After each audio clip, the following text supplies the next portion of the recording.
Con respecto con HTML, vamos a visualizar algunas etiquetas, algunos componentes que podemos trabajar con HTML5. Nos queda ver todavía algo muy importante, que son el uso de tablas, ¿sí? El uso de listas. Se utiliza mucho en la parte de aplicaciones eso. Y después poder incluir lo que es Bootstrap de una forma muy genérica para poder darle todo el diseño, ¿sí? A la estructura que nosotros vayamos desarrollando con HTML. Después te quedaría por tu cuenta investigar, averiguar, probar, ¿sí? Practicar sobre las otras etiquetas que son también convencionales. Pero bueno, como sabrás, no abarca este curso en sí lo que es HTML en sí, sino un repaso genérico. Deberías investigarlo porque si no, te tendría prácticamente el doble. HTML es muy grande. Luego de eso vamos a continuar con lo que es JCP, porque el foco de curso, como ya he repetido varias veces, es JCP y Servlets. Entonces vamos a crear otro documento, ¿sí? HTML, en este caso dentro de Web App. Fíjate que puede aparecer lo que es esta cruz, indicando por ejemplo que la aplicación web tiene un error, en este caso es tema de compatibilidad con Java 7, ¿sí? Por defecto te crea lo que es el XML con Java 7 dentro de lo que es esta versión de XMLNS. Por ende lo que deberías hacer vos es esto cambiarlo o dejarlo así como está. Yo lo dejo así como está por tema de compatibilidad, porque sabemos perfectamente que JSP es una tecnología antigua, ¿sí? Entonces, lo más probable es que esté surgiendo este error en base, por ejemplo, a las nuevas librerías que han salido, que se han actualizado, etcétera, etcétera, dentro de lo que es la aplicación y estás trabajando con JSP, en este caso Java 7. Entonces, vamos a clic derecho, nuevo, HTML. Vamos a llamarle, por ejemplo, etiquetas. HTML5 le puse yo, -03.html. Nos crea por defecto esta plantilla. Podemos agregar un plugin para que nos cree una plantilla personalizada. La etiqueta HTML nosotros podemos definir lo que es en sí el lenguaje que estamos trabajando, ¿sí? Estamos trabajando, por ejemplo, en inglés, si estamos trabajando, por ejemplo, en japonés, en chino, etcétera, etcétera. Esto va a ser la raíz del documento. Lo que va a hacer en sí el programa es agarrar la primera configuración que tiene la primera etiquetado, ¿sí? Lo que es la raíz, y le va a decir justamente al programa que toda la codificación dentro de lo que es el archivo va a estar codificada en español. Por ende, eso va a ser importante más allá de la codificación en sí de los caracteres específicos que se tengan dentro del documento, ¿se entiende? Entonces, en este caso, para poder definir eso, generalmente se coloca lang, ¿sí? Y la abreviación del idioma que esté trabajando, en este caso español. Si fuese, por ejemplo, inglés de Inglaterra, deberías investigar vos cuál sería, inglés de Estados Unidos, cuál sería, japonés cuál sería, chino cuál sería, etcétera, etcétera. Si no, si mal no equivoco, control space, bueno, en este caso no te dice, pero generalmente te despliega todas las opciones que tendrías acá. Voy a dejarlo así. Meta charset, siempre vamos a trabajar en UTF-8. ¿Sí? Si fuese, por ejemplo, una codificación más extendida como el japonés o el chino, 32. Si fuese árabe o hindú, hindi, ¿sí? En India se habla hindi, sería por ejemplo UTF 64. Y así, ¿sí? El doble de bits por cada tipo de palabra o cada tipo de letra, cada tipo de carácter, mejor dicho. Después o antes podríamos agregar el título, ¿sí? Siempre un documento posee un título, digamos, una buena práctica mantener un título. Mira, si yo saco esto, fíjate que acá me aparecen las etiquetas de HTML5, la versión, ¿sí? Es importante esto, porque podemos trabajar con audio, canvas, datalist, form, ¿sí? Form y form button son formularios dentro de HTML5. Y vamos a ver los formularios.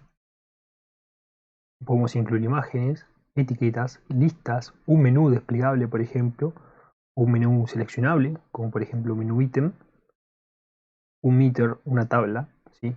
Un text input, donde el usuario puede ingresar lo que son valores y nosotros a través de, por ejemplo, el formulario o todo un modelo de procesamiento para justamente el formulario o los diferentes inputs que nosotros tengamos, analizar, por ejemplo, ese valor y determinar un tipo de operación según el valor ingresado, podría ser.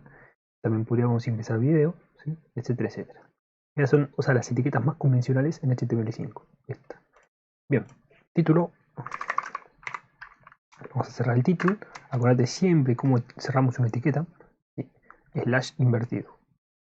En este caso vamos a decirle, bueno, ejemplo, página web. El meta charset ya lo hemos cambiado. Meta name dentro de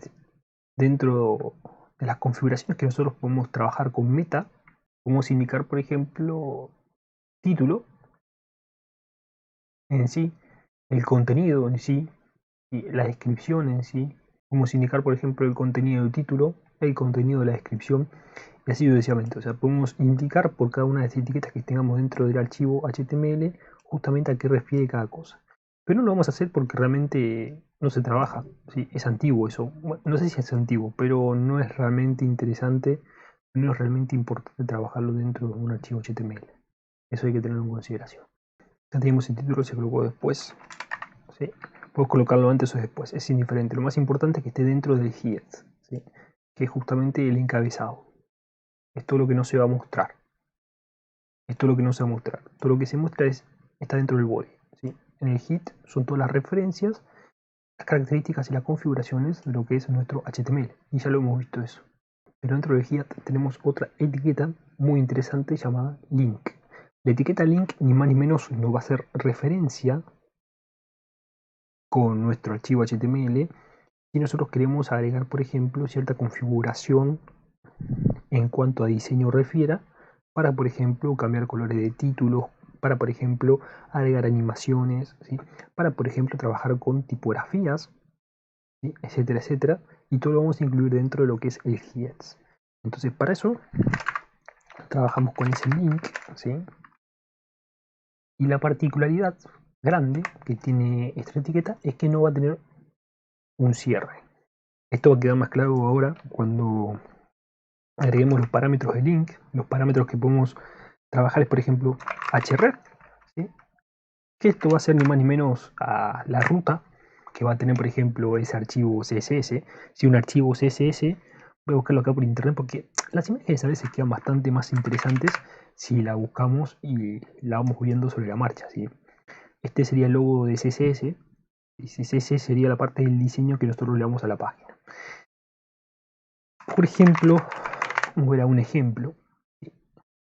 Con CSS, ¿qué es lo que podemos hacer? Bueno, imagínate esto, interpolar, por ejemplo, dos cuadrados a través de diferentes perspectivas.